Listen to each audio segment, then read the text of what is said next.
Para você se tornar o líder que o seu time precisa, faça a trilha de liderança do G4 Skills, a plataforma de treinamentos de times do G4 Educação. Eu liberei para você 7 dias gratuitos de uso, sem nenhum compromisso. Empreender foi a coisa mais difícil que eu já fiz na vida. Se eu tivesse que falar que empreendedorismo é esporte e ser um executivo é outro esporte, o esporte de empreender é mais complexo, na minha opinião. Todo empreendedor acha que trabalha mais com executivo. Isso é mentira. Eu trabalhei tanto quanto, Depende entendeu? do momento. Exatamente. Depende do momento, depende da pressão. Cara, são ciclos. ciclos. Você tem alto, você tem baixo, você tem pressão. Todo mundo que tem um trabalho, que quer ser bom naquele trabalho, trabalha duro. Não importa se você é um lixeiro, jogador de futebol, manicure, empreendedor de uma empresa grande ou pequena, executivo de empresa grande ou pequena, você trabalha pra caramba. Eu vejo, falando de marketing, muita empresa errando em colocar uma Anitta, entre aspas, pra fazer propaganda num produto que não tem nada a ver com ela. A gente vê isso frequentemente depois do Big Brother. Você tem lá 20 pessoas no Big Brother e 2 ou 3 que ficam bem famosas. Logo após o Big Brother, você vê essas 2 ou 3 indo pra várias campanhas. Isso pra mim é um grande erro. Na maioria dos casos é um grande erro. Você tá roubando a atenção e tá tentando traduzir aquela atenção, converter em saúde de marca. Isso não se sustenta.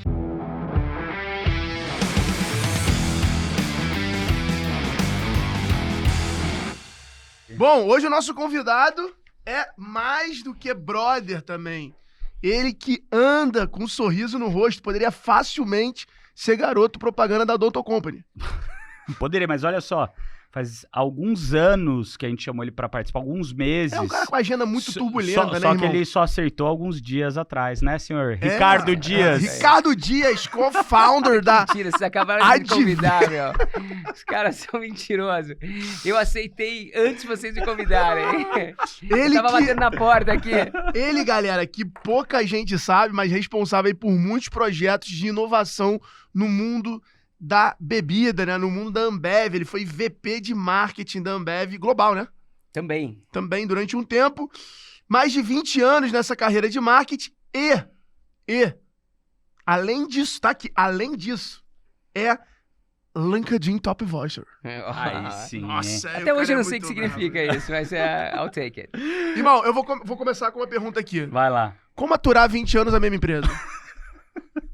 Cara, na verdade, eu mudei de empresa várias vezes, porque a única coisa que mudou foi a cultura, mas eu comecei na área de vendas em 2000, depois eu fui para a área de supply, depois fui para a área de operações, depois fui para a área de suprimentos, fui de São Paulo para Jacareí, para Foz do Iguaçu, para Londres, para Toronto, para Xangai, para Nova York, para Cidade do México e depois São Paulo de novo. Então, 20 anos... Foram 20 anos muito bem distribuídos, então, né? Exatamente. Porra, Então a pergunta não é como aturar 20 anos na mesma empresa. É como se movimentar tanto na mesma empresa. E como que foi pra você esse desafio de, lá quando você se formou, falar, porra, quero encarar esse desafio de Ambev. E como que foi essa carreira desenvolvendo aí ao longo da tua vida? E pra você, depois de 20 anos lá, que você se enxerga como VP da maior empresa de bebidas do planeta, numa posição onde você está diretamente ligado com o público. Você criou a Skol Beats, não foi? Eu criei a segunda versão da Beats com a Anitta. Qual é da Beats com a E a Anitta? gente deixou de usar a Skol. Como que foi isso pra você, cara? Cara, eu acho que a melhor maneira de responder a tua pergunta é, na verdade, dividir num conselho que eu acho que vale muito a pena para as pessoas que provavelmente vão nos escutar e vão pensar em fazer a mesma coisa em algum momento, um estudante, uma jovem, porque eu não tive esse conselho, eu tive sorte. E o que quer dizer isso? Eu encontrei a cultura certa. Ninguém me falou, busque a cultura. Eu acho que muita gente busca o produto, busca a empresa pelo nome, busca alguma outra coisa, o setor, né? Busca o escritório, se tem comida grátis ou não, se tem mesa de ping-pong, etc, etc. E isso está errado. Você tem que buscar a cultura da empresa. Em primeiro lugar, óbvio que você não deve trabalhar com um produto que você não curte, que você não gosta, uma indústria que você não admira, mas eu tive sorte de encontrar uma cultura que tem como base a meritocracia. E a meritocracia foi a resposta da tua pergunta. Quando você performa, quando você entrega resultado, você tem mais pista, essa pista vai ficando cada vez maior, com mais responsabilidade, com mais desafios e foi, na minha opinião, o que fez a grande diferença na minha carreira. Como que a Ambev, você falou, né? Você mudou durante esses 20 anos para várias empresas diferentes, mas com a mesma cultura. Como que você acha que a Ambev conseguiu perenizar isso nos mais diversos países, mantendo isso? Uma ótima pergunta, porque na Ambev e depois AB InBev, que é o nome da controladora da holding, a gente sempre deixou claro que a cultura era o nosso principal ativo junto das pessoas. Então era cultura, pessoas. Todo mundo foi no grande. Esse era o tripé. E toda vez que a gente chegava, eu tive a oportunidade de trabalhar em 6 países. Então toda vez que a gente chegava no país, a gente falava assim, nossa cultura não é uma cultura brasileira. tão pouco americana, tão pouco chinesa. Eu morei 6 anos na China. E o próprio chinês entendeu isso. A cultura que a gente tem aqui é a cultura da empresa. Quem é a empresa? São vocês. Então a gente tem que transformar esse valor na nossa cultura e a gente tem que exercitar esse valor no dia a dia. A gente tem que realmente defender isso porque é o nosso grande ativo. E como que você acredita que isso conseguiu se perenizar em todos os lugares? Porque, assim, pelo que você está falando, você mudou, mas a cultura continuava igual. Sem dúvida. Mas ela tinha algumas nuances locais, ou nenhuma. Não, o comportamento tem nuances locais, mas os valores são universais. negociáveis. Sem dúvida nenhuma. E são simples. Mas dá um exemplo de uma nuance no México versus China versus Brasil. São 3 exemplos interessantes, que são países muito diferentes. Eu vou pega o chinês. O chinês tem uma coisa que... Talvez a coisa mais legal do chinês, da cultura chinesa, é que o chinês, ele é tão ambicioso quanto ele é humilde. Então você vai, por exemplo, vamos pegar Estados Unidos, Brasil, vamos pegar Estados Unidos, Brasil e China. Os Estados Unidos tem... O estereótipo é de um cara ambicioso, né? Você vê o filme de futebol americano no final de semana, e daí aquele cara chega no trabalho, você viu o filme no final de semana, agora vamos mudar tudo aqui, não sei o quê. Então você cresce, né? O esporte americano, que é base da sociedade ali em alguns aspectos, fala assim, você tem que vencer, você tem que ir, você tem que ir mais, E aqui no Brasil, é engraçado que você citou, Alfredo, você citou o Geraldo da Vetex. E recentemente eu vi ele falar um negócio muito legal lá no Silicon Valley, naquele Brasil Conference, que ele falou assim, porra, há 20 e tantos anos atrás, quando eu comecei a Vetex lá no Rio de Janeiro, eu falei que eu queria dominar o mundo, todo mundo me achou um charlatão. Pô, esse cara é um babaca, é cuzão, tá aí falando que quer dominar o mundo, esse cara tinha que ficar aqui. E nos Estados Unidos o cara é aplaudido, né? E o brasileiro é apedrejado. Então, você tem os Estados Unidos, que o cara é extremamente ambicioso, você tem no Brasil, que o cara muitas vezes é pouco ambicioso, mas o chinês tem uma coisa que é muito interessante, ele é ambicioso e humilde ao mesmo tempo. Essa combinação, ela é muito poderosa. Então é aí, por exemplo, essa nuance do comportamento que o chinês, por exemplo, ele vai te escutar. Agora, depois que ele te escutou e aprendeu, o cara vai ter um sonho maior do que o mundo, entendeu? Então a maneira de inspirar ele é diferente da maneira de inspirar o americano. O árabe é assim também, né? O árabe, ele contrata os melhores do mundo, não pra fazer pra ele, mas pra ensinar ele a fazer. Exatamente. E hoje você tem caras árabes top 5 em tudo, arquitetura, engenharia, tudo. E talvez o brasileiro, você tem que inspirá-lo de uma outra forma. Você tem que fazer com que ele acredite que ele pode sonhar grande. Então, o americano, você tem que virar pra ele e falar assim, você é o melhor do mundo, vai lá e faz. O brasileiro cara, você é foda, você pode ser o melhor do mundo, mas você tá pensando pequeno, você pensa grande. O chinês é o seguinte, cara, deixa eu te explicar como é que funciona isso daqui. Entendeu? O cara vai lá, ele vai te fazer as perguntas, por um momento você vai até falar, pô, será que ele tá entendendo o que eu tô falando? Não só ele entendeu, como ele vai ser, com certeza, o que melhor vai executar esse plano. Porque ele não tem ego. E não ter ego numa empresa, na minha opinião, é talvez a melhor solução para você implementar uma cultura vencedora. O ego atrapalha a cultura. Loucura, cara. Muito bom. Como que você lidar com o seu próprio ego? Eu acho que não só é uma excelente pergunta, mas não sei se é uma pergunta que eu tenho uma resposta. Eu acho que depende muito da situação onde você está. Mas se tem uma coisa que eu aprendi na minha carreira, é que nada no mundo é feito por uma pessoa. Nada no mundo dos negócios. Eu não conheço ninguém, não tem nenhuma empresa, não tem nada que... E se tiver, vai falhar. Porque se uma pessoa construir um império sozinha, ela vai cair. Se ela não conseguiu atrair gente melhor que ela, se ela não conseguiu formar liderança debaixo dela, se ela não conseguir distribuir riqueza, o negócio vai acabar uma hora ou outra. Então, na minha opinião, essa é a melhor maneira de deixar o ego de lado, que é o maior inimigo do teu sucesso. E quando você pega esses 20 anos, né, de carreira, você tava no auge, Ambev, cara, lugar que todo mundo gostaria de estar. Ia estar na Copa agora lá curtindo. Exato. E daí você decide, né, sair dessa carreira executiva para empreender. O que foi o motivador de você fazer isso? E hoje, né, tá à frente da Adventure, junto com o Rafael Avelar e todos os outros sócios que você tem lá dentro desse negócio, cara, que é sensacional. A gente aqui somos grandes admiradores do trabalho que vocês estão fazendo lá. Como que foi essa mudança? Vou adicionar só um negócio na pergunta do Nardão. Se você conseguir aqui, a gente no Extremos tenta fazer muito isso. Qual foi o dia que você tomou a decisão de sair? Você lembra do dia? Eu lembro, exatamente. Não, o dia foi... É engraçado, né? A gente tá aqui num podcast e foi num podcast onde a Adventures começou. Ó. Quem sabe se é um negócio aqui hoje.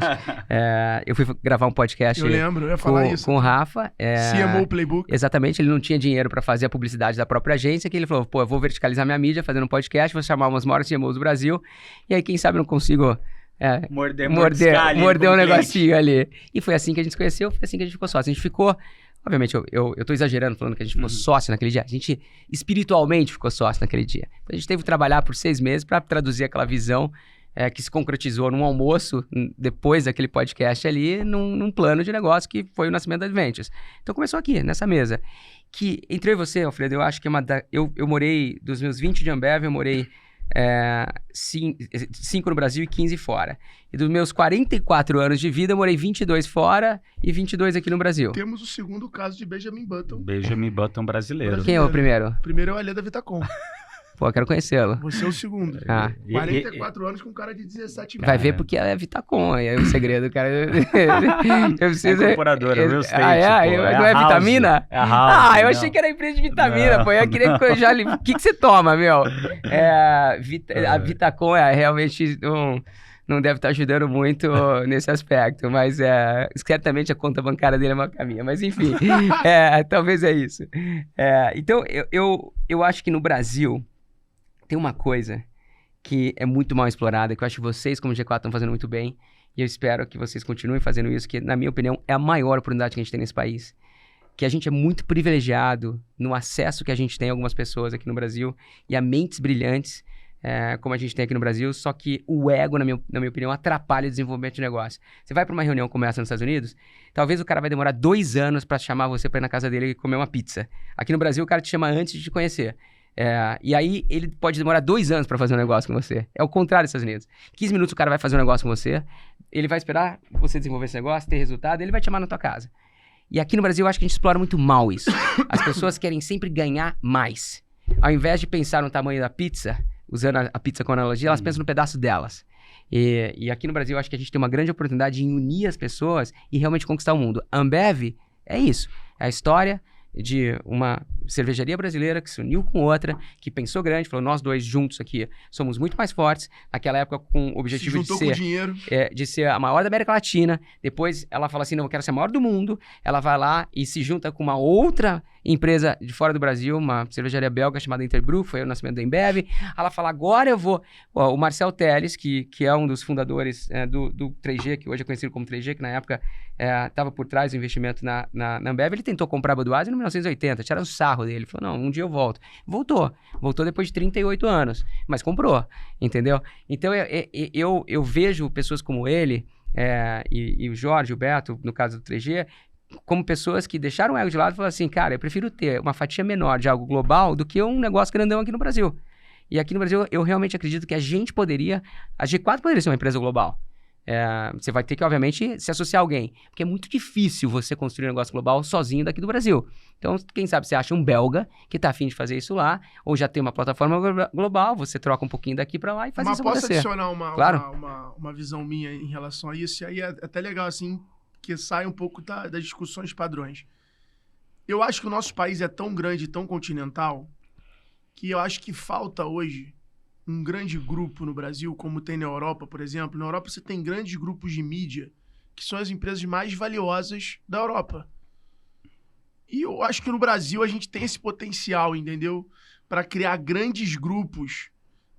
E aí talvez é isso que você está falando mesmo. Talvez o ego atrapalha esses grupos a irem pra frente. Porque quando a gente olha a história de um UOL, uma história de uma local web, cara, são empresas de determinado tamanho de faturamento que hoje, se a gente reúne 7 empresas de SaaS, você faz um grupo desse tamanho, aonde vai dividir CAC, aonde vai, potencializar tudo, entendeu? Tu faz um Sebrae... Perfeito. Em 2 instaladas de dedo, com todo mundo tendo mais equity do que separado. Então, eu vou te dar um exemplo da publicidade brasileira. A publicidade brasileira foi isso. Os caras só ganharam dinheiro fazendo o quê? Vendendo pros gringos. Sendo que eles são os mais criativos do mundo. Por que eles não compraram as empresas lá de fora? E aí, agora, todo publicitário brasileiro... Mas é que eu acho que o publicitário brasileiro, como ele era o criativo, ele não entendia de negócio. Perfeito. E aí, ele não teve a direção pra virar essa chave. E aí, a gente que perdeu essa janela. Exato. Agora, eu vou te contar uma coisa. Sabe quem foi a primeira pessoa que me tacou pedra quando eu falei que ia fazer Adventures? o publicitário. Não tenho dúvida. Olha que loucura, cara. Loucura. Olha que loucura. Mas sabe o que é, né? Inveja. Porra, e... Entendeu? Então eu acho que você tem toda a razão. Quem sabe a Adventures G4 não pode fazer uma coisa junto aí? Cara, eu... Já tá pensando, já. Pô. Já tá pensando. pô. Isso aí já tá espiritualizado há muito tempo. Já tá, só tá esperando chegar, nascer o filho. Só é o momento. Cara, eu queria te perguntar, qual foi esse dia exato? Pra quem você ligou quando você falou, vou sair da Ambev? Eu, na verdade, tava em casa, eu falei com a minha mulher, a Marcela. Que a gente boníssima, foi, Marcelinha. Ela foi a primeira a ficar sabendo. Vamos lá. Mas como é que foi esse dia? Coisa Eu quero saber, tipo, você já vinha pensando... Que volta é uma pergunta, né? Como foi a transição? Então eu vou contar a história eu quero toda. saber mais do dia mesmo. Esse dia de tu largar 20 anos. Não, foi uma história... Falar, não, vou abrir uma agência mesmo com a Avelar, moleque lá do Rio. Carioca ainda. Perigosíssimo. Essa história é muito boa, porque... Em primeiro lugar, eu queria desmistificar algumas coisas, porque todo mundo acha, né? Eu não convivia com muito empreendedor, mas acho que tem muito empreendedor lá fora hoje que bate muito no peito, caga muita regra e não tem muito track record. O processo aí da Ambev, pra mim, foi muito doloroso. Foi emocionalmente carregado. Assim, o dia que eu fiz essa ligação, eu chorei. É como, cara, pra mim não foi, bati no peito, eu vou lá. Não, cara. Foi um negócio muito bem pensado. E eu vou te contar desse dia. Foi até um dia engraçado, mas assim, foi doloroso emocionalmente. Pra mim foi muito duro tomar essa decisão. Eu tava certo da minha decisão, mas não foi um negócio fácil. Sei lá, é uma analogia, talvez uma analogia perfeita. Eu tava terminando um casamento, tava dando certo. Entendeu? Então, não era um negócio que tava errado, que eu tava... Não, pelo contrário. E esse dia foi engraçado porque o meu chefe era o Jean Gereissati, que é o atual, né, o CEO da Ambev. E isso era no meio da pandemia. Era finalzinho de junho de 2020. Até que desde essa ligação até minha saída passaram 6 meses. Eu era diretor de estatutário, tinha uma série de normas que a gente tinha que seguir, com CVM, etc e tal, mas enfim. O dia que eu liguei pra ele foi uma sexta-feira. E ele tava em casa, eu também, que a gente tava na pandemia, home office. E eu liguei pra ele, era umas 7 da noite, falei, cara, esse dia que você tá me perguntando, eu falei assim, Jean, tô te ligando porque eu vou sair da Ambev. E aí, já era sexta e tal, ele falou, cara, pô, Ricardinho, as pessoas me chamam carinhosamente de Ricardinho, ele falou, cara, vamos fazer o seguinte, vamos conversar na segunda. Mas tudo bem, já entendi, mas vamos falar segunda. Aí a gente passou o final de semana. Que merda, né? Que aquele sentimento assim, pô, eu queria falar e o cara Mas tudo bem, foi até bom, porque eu meio que tirei aquele negócio do meu peito, tá ligado? E ele também escutou, então na segunda, quando ele me ligou, a conversa... Fluiu, mas foi engraçado que ele me ligou, ele falou assim, fala cara, tudo bem? Bom dia. Ligou cedo, na segunda-feira, eu falei, e aí, tudo bom?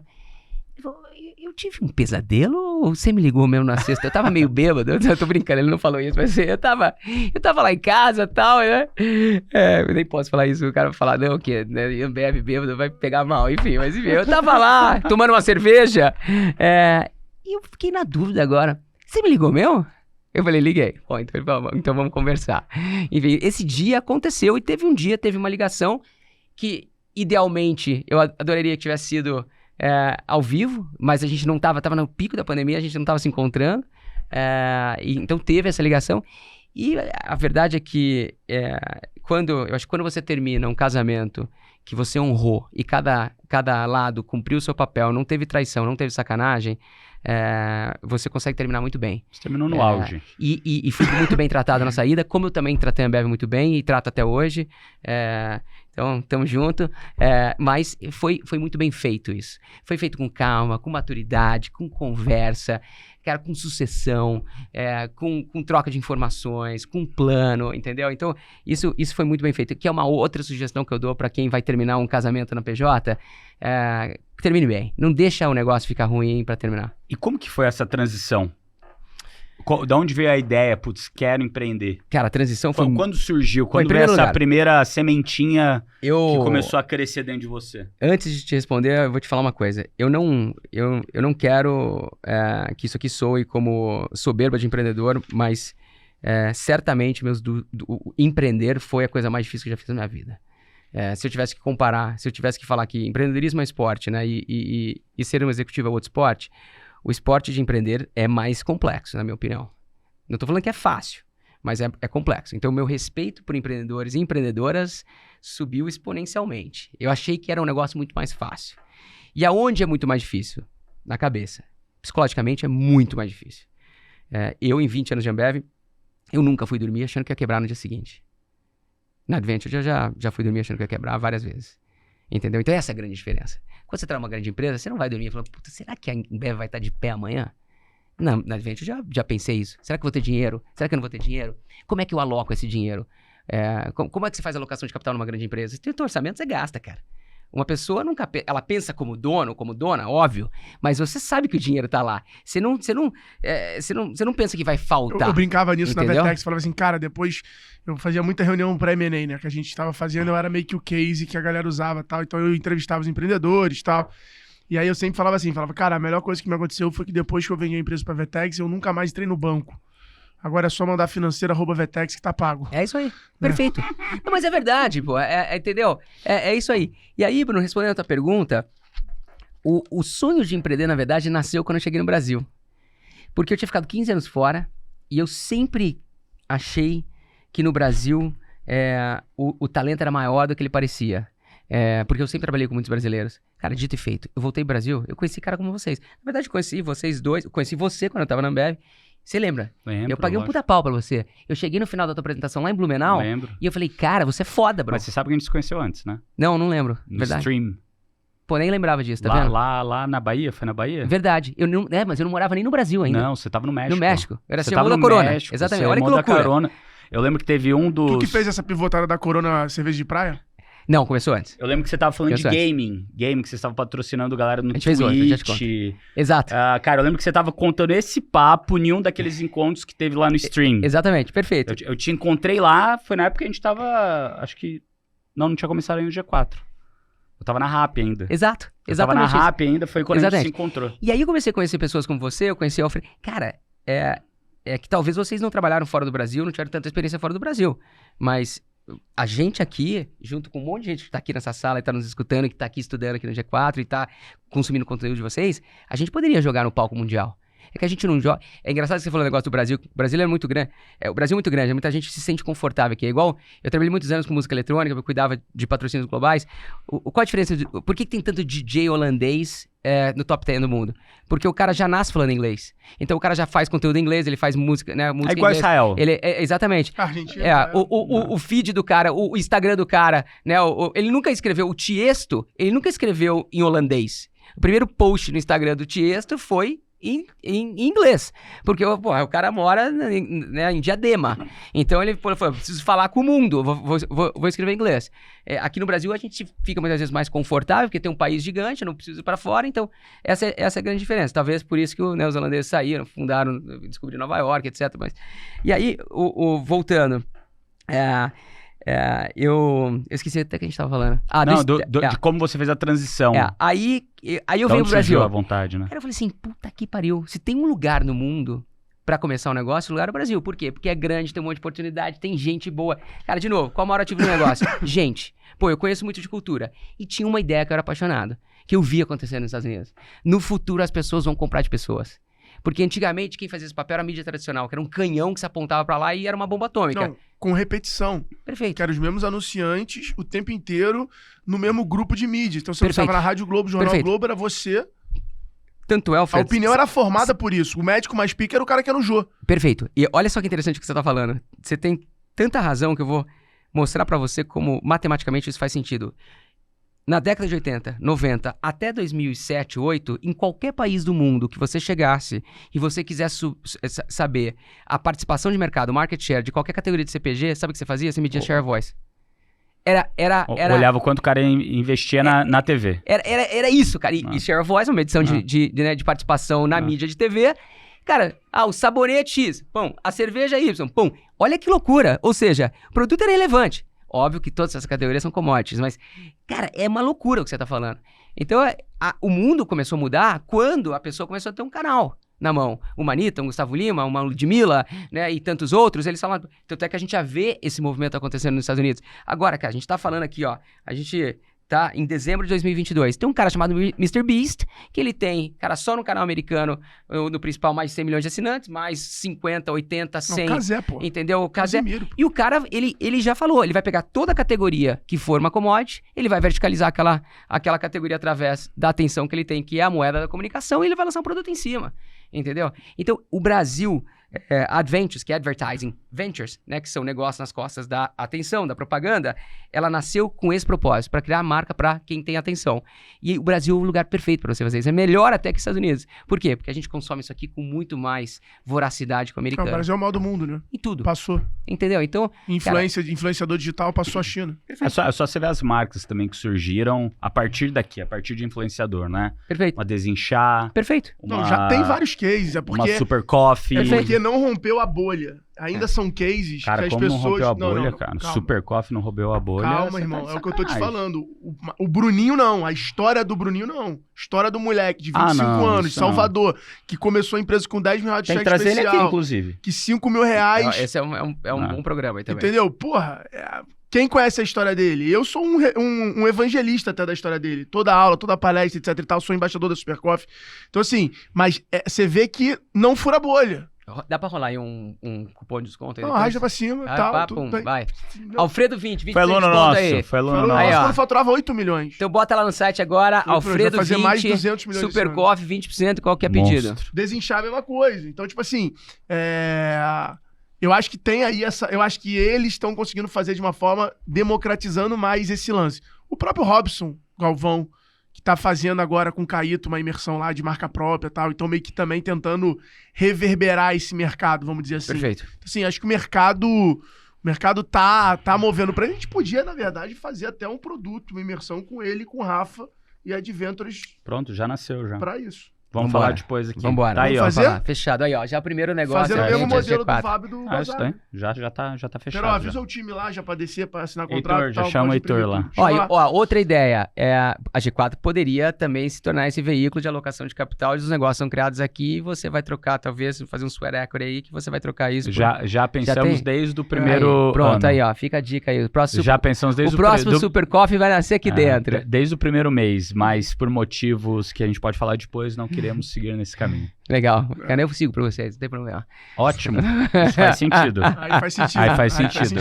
Aí faz Vamos lá, sentido. vamos lá. Manda ideia aí, escreve aí. A gente tem mas- uma missão, cara, aqui muito foda, que o Thales fala uma frase muito boa, que é esse Forgotten Money, né?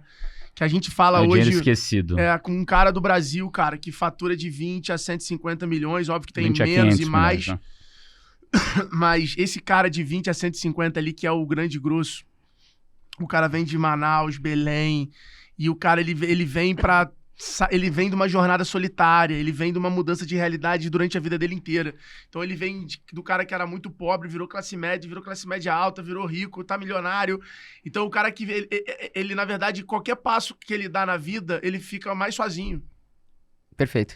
E a gente criou esse ecossistema que o cara, ele consegue ter oxigênio. Então o cara fala, Legal. puta, eu tenho um conselho no G4 Scales. É, o poder é consigo... solitário, né? Então, É isso aí mesmo. quando a gente olha pra esse corte, o tamanho dessa missão e o impacto dela, eu acho que é difícil a gente olhar pra qualquer oportunidade num cenário de, sei lá, 3, 5 anos, do que pra gente se consolidar. Porque hoje não tem, a gente discute isso aqui, né? Tipo, quem é o concorrente do G4 em si? Não tem.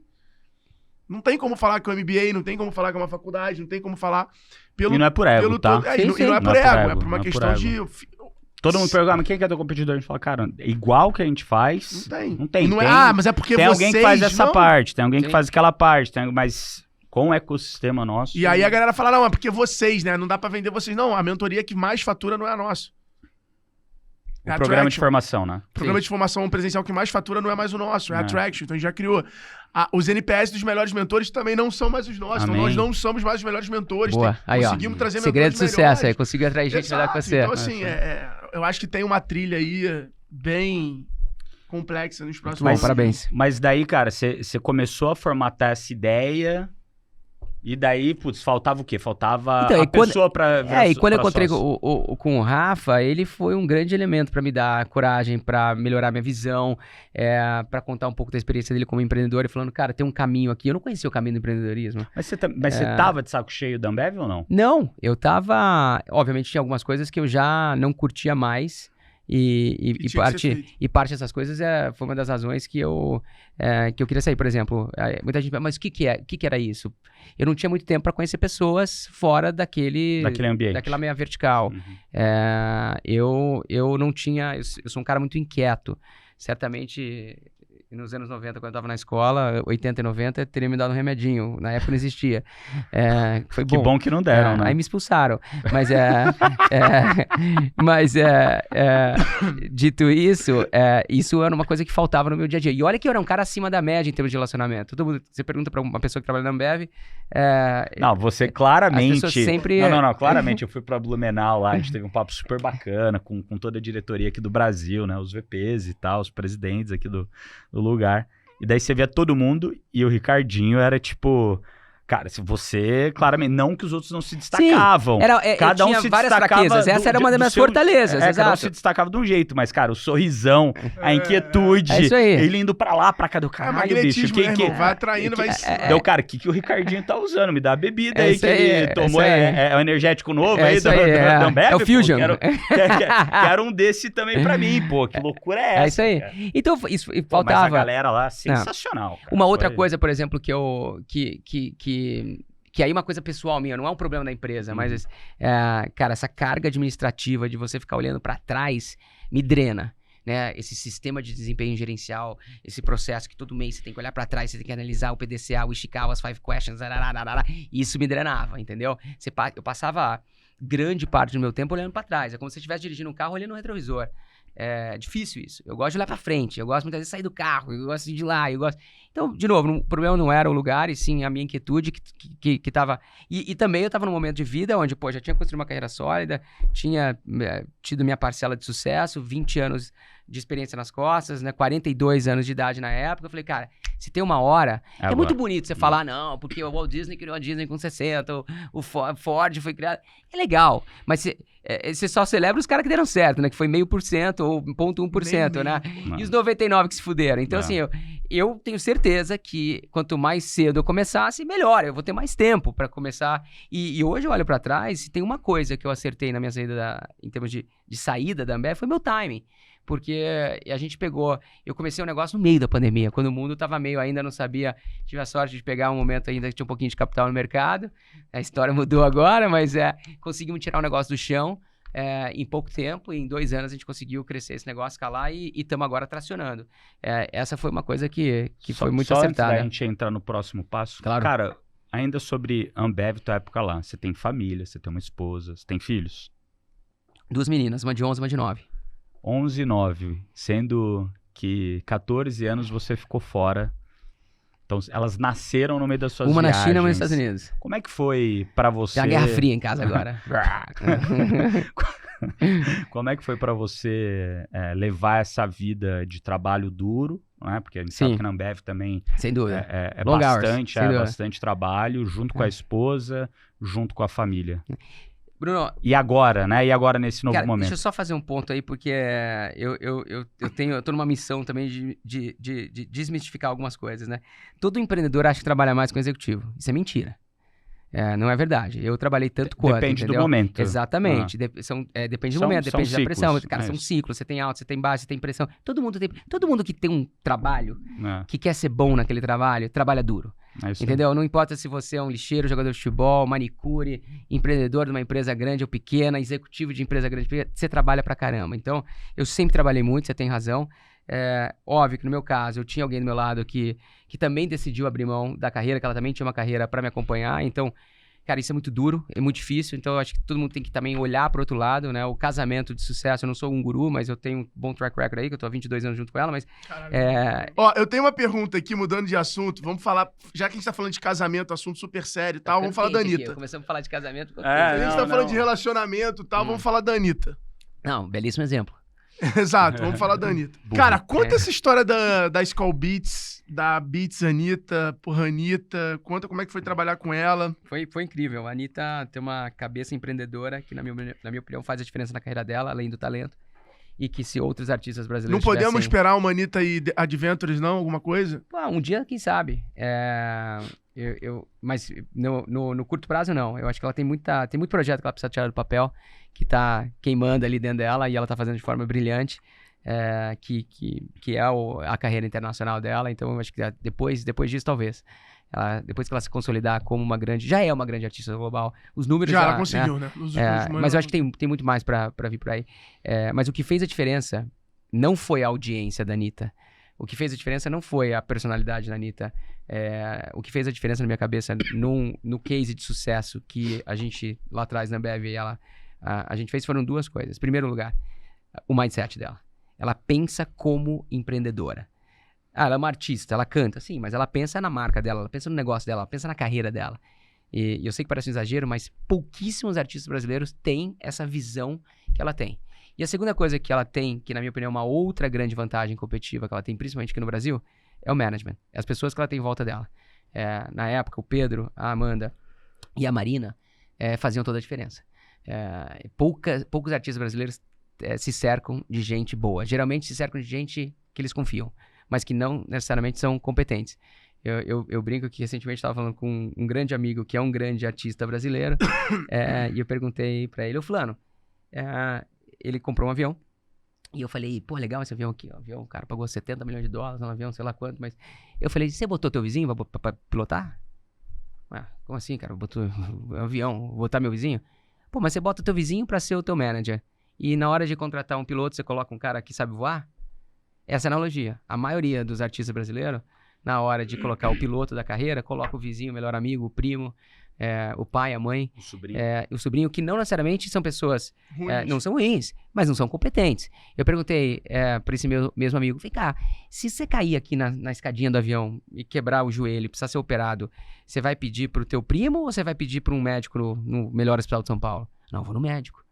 Pô, é engraçado, né? E aí para tocar o teu marketing, você coloca o teu amigo. Mas então, eu tenho uma frase Entendeu? que eu Assim, falo não na faz minha sentido. aula que é muito louca, né?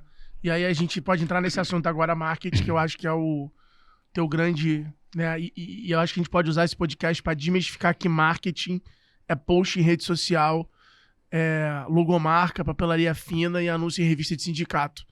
Eu acho que marketing é mexer em produto, é lançar produto, é distribuição, Perfeito, tudo isso. Perfeito. E hoje, eu ontem tava até falando com o João do OPA, que é um aluno nosso, parceiraço. Eu falei, cara, por favor, troca o nome da tua área de marketing, porque a área de marketing, cara, desculpa, não é fazer o que os caras estão fazendo. Bota sucesso do cliente, relacionamento, geração de demanda, alguma outra coisa. Porque eu vejo hoje as empresas chamando marketing, o marketing não faz marketing. Perfeito. É só divulgação. Eu acho o seguinte, queria que você desmistificasse isso e eu falo, marketing é a janela para contratar sobrinho, amigo, familiar e desempregado. É muito parecido com vendas. Interessante. Então, acho que tem muita gente em marketing. Eu falo isso na minha aula, o nego fica assim. Eu falo, quem já foi frustrado em contratar agência? Todo mundo, é 100%. E aí eu viro e falo assim, beleza, quem tá errado? A agência ou você? Muito cara bom. chegou pra você falando que por R$5 mil, por R$10 mil, ele vai fazer você vender mais R$1 milhão. O que Perfeito. acontece? Exatamente. Botou teu primo pra pilotar o avião caiu, quem tá errado? Aí você vai pegar, aí você pega e vê, eu faço esse teste, né? Você pega e vê, você fala, cara, quanto ganha o teu gerente de marketing, o cara mais alto do marketing da tua empresa? R$8 mil. É isso aí. R$12 mil. Cara, nos Estados Unidos é o contrário. Nos Estados Unidos, o primeiro cara que a empresa contrata gigante é o cara do marketing a peso de ouro. É isso aí. Então, assim, eu E acho talvez que... até dar um pouquinho do pedaço Aí daquela você fala empresa assim, pra essa pessoa, eu né? falo isso Quantos pro artistas dão G4 isso vira e pros... fala assim, pô, mas a marca de vocês é muito maneiro, o que você tá fazendo é muito maneiro e tal. Sim, são 80 pessoas. Sim, Um quarto da nossa empresa talvez seja marketing. perfeito. Aquisição de clientes, CS, É isso aí. branding e tal. Então, porra, aí você vai pegar a maioria das empresas brasileiras médicas que fatura 20, 50 Sim. milhões, o marketing do cara é 3 pessoas. É isso aí. O marketing do João fatura 100 milhões por ano. É uma menina. É isso aí. Porra! É isso aí. Perfeito. A Queria que analogia é você perfeita. falasse um pouco Não, deixa eu dessa falar. Mas parada. antes, deixa eu só complementar o negócio do caso da Anitta, porque tem algumas outras lições que eu acho que são valiosas compartilhar, porque eu vejo, falando de marketing, muita empresa errando em colocar uma Anitta, entre aspas, para fazer propaganda num produto que não tem nada a ver com ela. A gente vê isso frequentemente depois no Big Brother, né? Você pega lá, geralmente, né, você tem lá 20 pessoas no Big Brother e 2 ou 3 que ficam bem famosas. Logo após o Big Brother, você vê essas 2 ou 3 indo para várias campanhas. Isso para mim é um grande erro.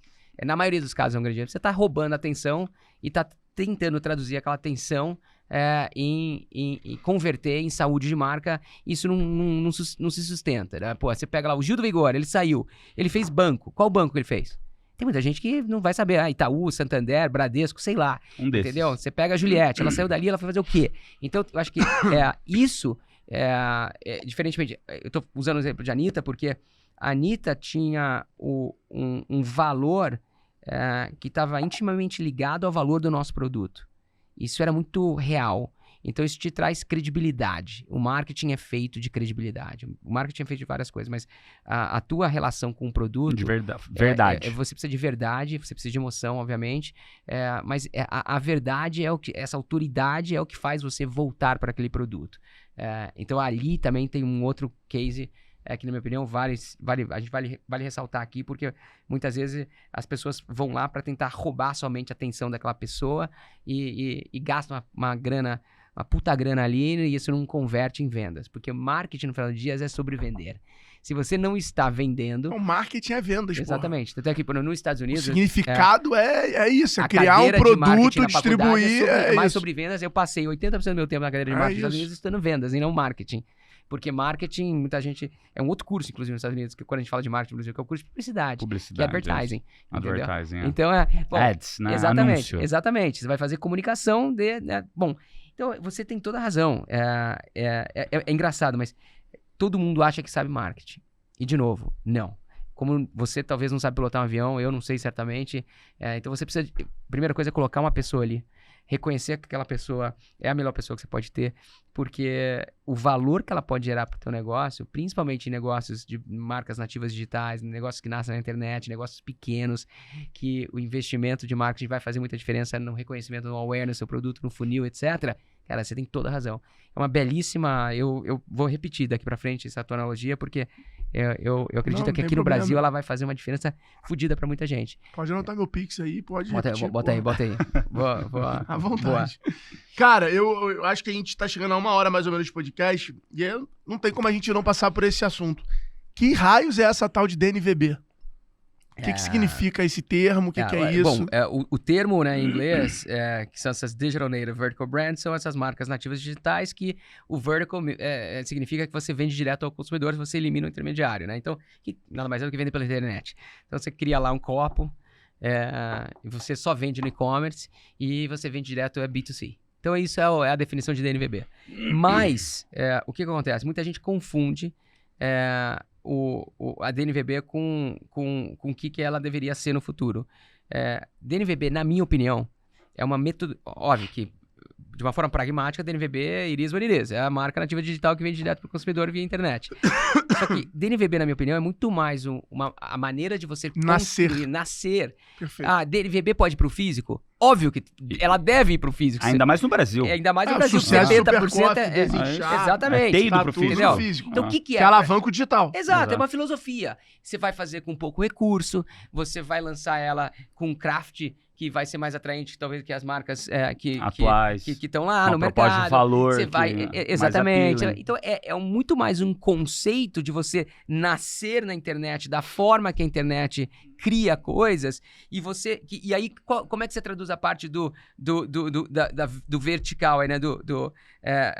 A gente falou da DN, né? E a VB, o que é? Você ser D2C. O que quer dizer isso? Você ter uma relação one-to-one com o seu consumidor. O que acontece com uma empresa grande? Ela não conhece... que é essa verticalização da tua cadeia. Eu tô totalmente de acordo. Conhecer a pessoa. Quando a gente se conheceu há 5 anos atrás, 4 anos atrás, qual era um grande problema de uma empresa como a Ambev? Isso antes de pandemia, antes de Zé Delivery. Ela não conhecia ninguém. 100 milhões de pessoas compravam cervejas da Ambev durante o ano. 100 milhões. Tá? 100 milhões de brasileiros. Ela só conhecia 30 mil. Olha que loucura. Uma empresa que tem 100 milhões de consumidores só conhece 30 mil. Entendeu? A Super Coffee conhecia mais. Então, isso, na minha opinião, é o futuro. Se uma empresa, seja ela pequena, média ou grande, se ela não conhece o consumidor, e aqui muita gente confunde, acha que você tem que ter lá o melhor sistema do mundo. Não. Cara, eu lembro uma vez que eu estava tendo uma conversa com o Rony da Reserva, e ele falou, cara, por muitos anos, o meu CRM era um caderninho que ficava em cada loja minha, e eu anotava lá, entrou o Alfredo. Alfredo, legal, o tamanho tal, o cara gosta de preto, o cara faz aniversário, o cara casou dia 7 e tal, dia 7 do ano que vem, eu vou mandar um cupom de desconto, vou mandar um abraço, vou mandar o que quer que seja. É isso, cara. Eu sempre gosto de definir... É ter a desculpa pra se relacionar com essa pessoa. E sabe qual que é a chave? Contexto, é isso, é o teu contexto, tá? E você tem que ter intimidade. Esse deveria ser o objetivo. Intimidade. Se você não tem intimidade com essa pessoa, você não tem relação. Cara, o que você acha que é o futuro do marketing em termos de profissionais? Quais são os profissionais do marketing do futuro? Quais são as posições que dentro de um squad ali de marketing numa empresa tradicional ela vai ter que ter? Copy, branding, designer, programador. Pô, agora eu vou olhar pra aquela câmera lá. Papo sério, meu. De verdade. Eu poderia te dar uma resposta super bonita aqui, altamente técnica, etc.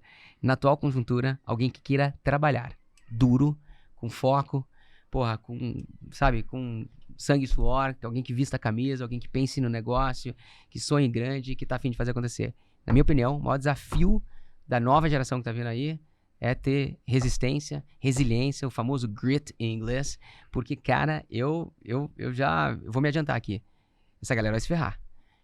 Achar que vai construir negócio, sentado em casa, trabalhando 2 horas por dia, sem sangue e suor, não vai. Não tô falando que é o objetivo que todo mundo tem que ter na vida, mas quer ser um profissional de sucesso no marketing daqui? Que hoje o marketing tem esse problema, né, irmão? Cara, eu acho que todo mundo tem esse problema, Não, cara. o marketing hoje é difícil demais contratar, pô. Cara, a pessoa, não quero isso, não quero fazer, não gosto, não. Tá bom, legal. Se eu faço isso aqui, eu já ganho 3 mil trabalhando de casa, ganho tanto, não quero fazer, e aí vai. Cara, diferença. E o cara não participa de nada e evolui numa curva de aprendizado pequena.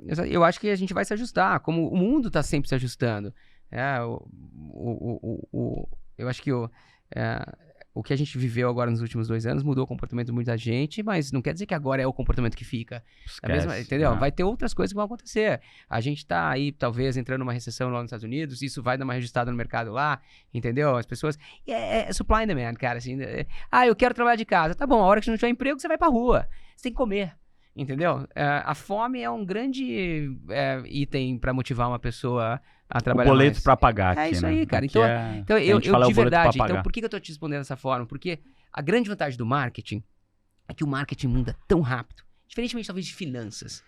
Se você é um cara que, você foi contratado para ser contador ou contadora de uma empresa, a tua habilidade técnica, ela não passou por grandes mudanças nos últimos 20 anos. E provavelmente, óbvio que você vai ter que sempre se atualizar e aprender alguma coisinha nova, mas assim, aquele negócio não muda com tanta frequência. O arroz com feijão é igual. É aquele ali. Então, você faz bem, você vai fazer bem. O marketing, a grande vantagem do marketing é que qualquer pessoa pode vir trabalhar no marketing, desde que ela seja curiosa e ela trabalhe duro. Porque o marketing muda muito rápido, entendeu? Então eu acho que o que me motiva no marketing é isso, que você tem todo, é como se fosse o que muda toda hora é o canal e é onde está a atenção do consumidor, é isso que muda, mas o básico também do marketing não muda. Então, vamos começar pelo básico, que é trabalhar duro, é sonhar grande, é você vestir a camisa do teu negócio, é você pensar como dono, esse não muda. E aí, olha que do caralho, você tá entrando numa atividade que todo dia você pode se renovar. Que há 5 anos atrás, se você tivesse feito um plano de mídia para sua empresa em 2022, você não teria colocado TikTok. Como tem muita empresa aqui em 2022, ontem eu tive com uma grande empresa no Brasil que fala com muito da classe C e deles, não sabiam que era Kawaii.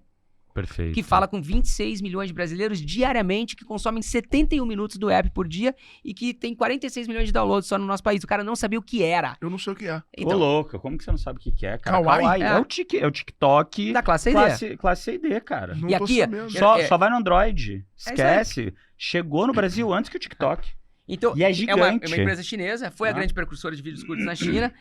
A diferença entre TikTok e ByteDance, que ByteDance viu o mundo, viu o TAM, né? Não olhou só pra China. Exato. Que a China também sofre esse problema muitas vezes, né? Fala assim, já tô num país de 1 bilhão, pra que eu vou pra 7 bilhões? Pra 8 bilhões? Eu vou ficar aqui. E eles foram quem inventou o vídeo curto foi o Kawaii.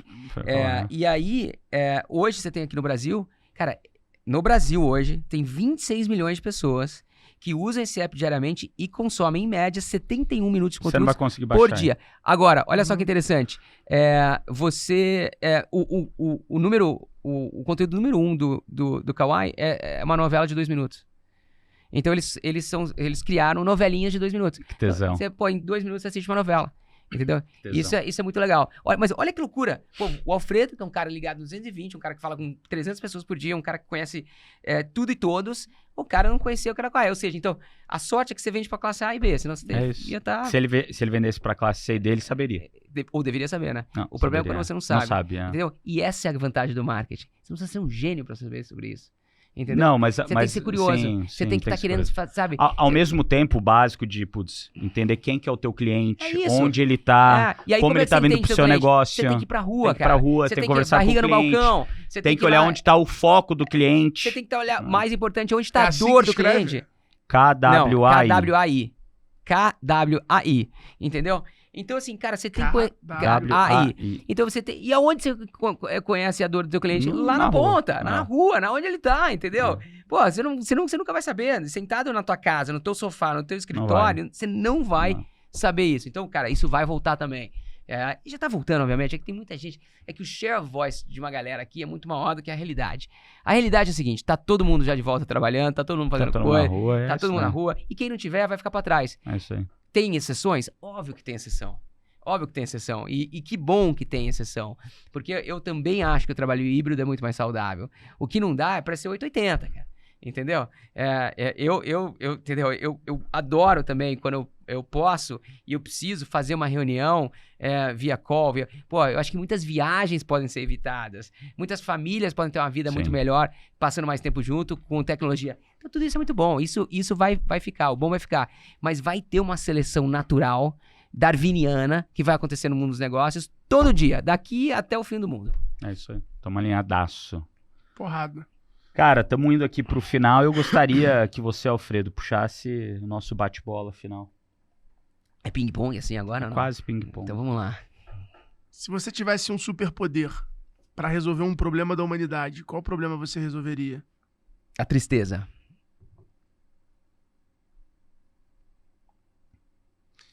Como é que você falou da transição da tua vida, ela ter acontecido durante o Covid. Como é que daqui a 20 anos você vai falar do Covid para os seus filhos? O que que você vai falar do Covid? O que que foi o Covid? Foi. Na verdade, elas vão... Talvez daqui a 20 anos eu vou estar falando dos meus netos, mas elas lembram muito bem desse dia. Porque elas... Como você vai contar pros seus netos? Elas choraram comigo nesse dia. Porque pra elas, assim, o papai tá sendo Ambev... era uma loucura isso, assim, elas choraram comigo, elas não sabiam exatamente o que era, mas para elas foi algo muito marcante. Não, pra te falar, eu sou um cara muito otimista por natureza. De maneira alguma, eu vou celebrar o Covid.